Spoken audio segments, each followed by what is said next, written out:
So yo guys, it's me Kuys TV at dumating na ang ating package.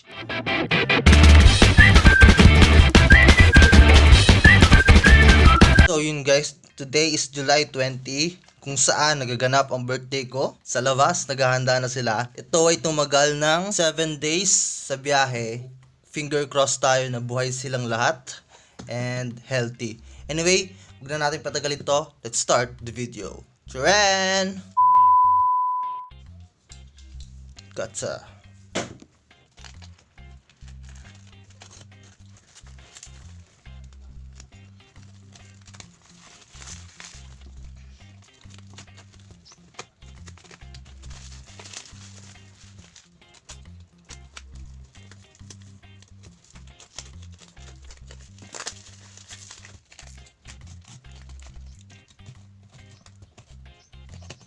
Charan! Yan na sila guys, no? So, bibilangin muna natin kasi hindi ko alam kung ilang piraso talaga to. Nakalimutan ko na. And let's hope na buhay silang lahat. So, 1, 2, 3, 4, 5, 6, 7, 8, 9, 30, 31, 32, 33, 34, 35, 30 guys. 36 pieces. And malalaman nyo kung anong mga species to mamaya, isa-isahin natin. So, pagsamahin ko lang yung mga magkakaparehas, no? So, yun guys, nagbalik na tayo at nilinisan na natin yung mga kailangan natin. So, this is mga second hand lang. Mga used na enclosure, no? Sinanitize na lahat, pupunasan natin sila ngayon. Tapos, maglalagay na rin ako ng substrate. Tapos na. Nakakapagod pala to pag wala kang ready gamit, no? So, yun guys, pupunasan ko lang.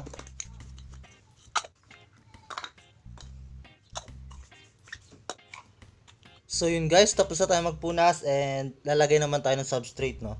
So babalikan ko kayo pag tapos na kasi medyo matagal-tagal to at paulit-ulit lang. So iwan ko muna kayo guys, ha. Bye-bye. So yun guys, tapos na tayo maglagay ng substrate, no. So konti na lang yung kokopit natin. So dinamihan na natin ng topsoil, no, para magkasya. Hindi pa pala ako naka-refill na ang ating kokopit, no. Pasensya na para doon. So gumamit tayo ng kokopit, bali this is 70% topsoil and 30% kokopit plus moss, no. So pinagugupit ko lang yung moss para mag-hold ng humidity ng mas maganda, no. So yun lang yun guys. So ang ating first SP na i-rehouse is Brachypelma albopilosum or Tarantula na ngayon siya. So dapat ito ay TA, no. So anyways, let's open and let's hope na buhay itong mga to. So as you can see, nandun siya sa ilalim. So palabasin na natin, no.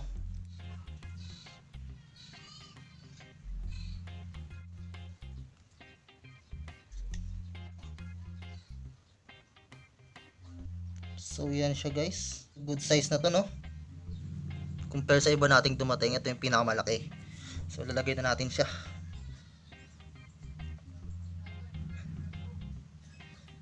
So yan siya. Good shit, laki na. So 1 down, no. 35 to go. So ito yung isa niya. Albopilosum din. So yan guys. Goods naman, mas maliit to, no. Tumalon. Oh, chill lang bebe. So dumiretso sa enclosure niya. Siya nang namili, no. So yan. Close na natin to. Yan. 2 albo. Okay ko lang to. Kung makalimutan natin, no. So yan. Next, we have 7 albicep, no. So isa na lang ipapakita ko sa inyo. Kasi ganun din yun. Pare-parehas din. Ito ay nag-molt na, no. Yun. Hindi ko alam kung siya yan o molt niya. Anyway, nandun siya sa ilalim. Yun, kung kita nyo. Yun. Kunin natin siya at pakita natin siya sa inyo. Naku, fresh na fresh palang molt na to. So, yan siya guys. As you can see, puting-puti, no? Yan. Puting-puti siya, no? Grabe. Oh. Diretso na natin siya sa lalagyan niya. Baka kung ano pa mangyari sa kanya, no. Yan. So small. So tabi na natin siya. Ito yung isa. Pamolt pa lang to, no? Yan. So tatapusin ko lang itong mga albiceps and babalik tayo, no? So yun guys, tapos na tayo sa Brachypelma albiceps, no? And next species tayo, ito ay 7. Yan. 7 pieces ng albiceps. So for our next species ay 6 na pirasong Brachypelma hammeri. So ito ay Brachypelma hammeri. Check muna natin kung ano size niya. So yan. Same size lang. And same process tayo, no? Isang video lang ipapakita ko sa inyo ng pagre-rehouse niya kasi masyadong matagal.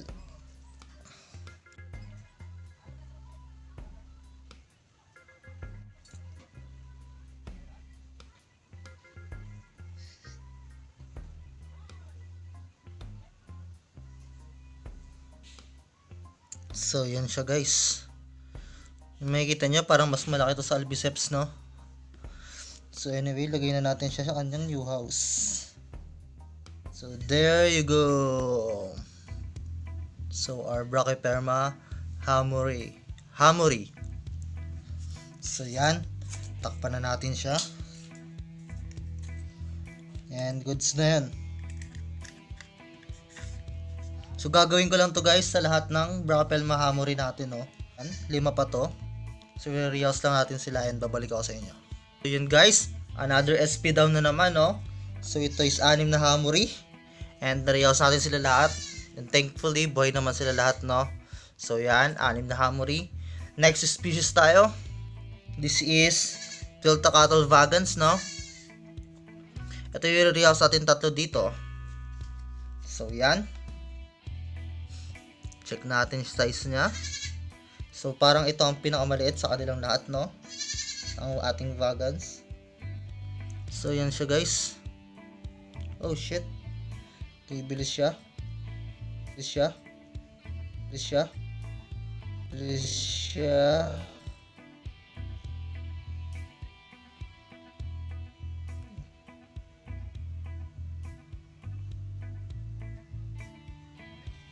So yun.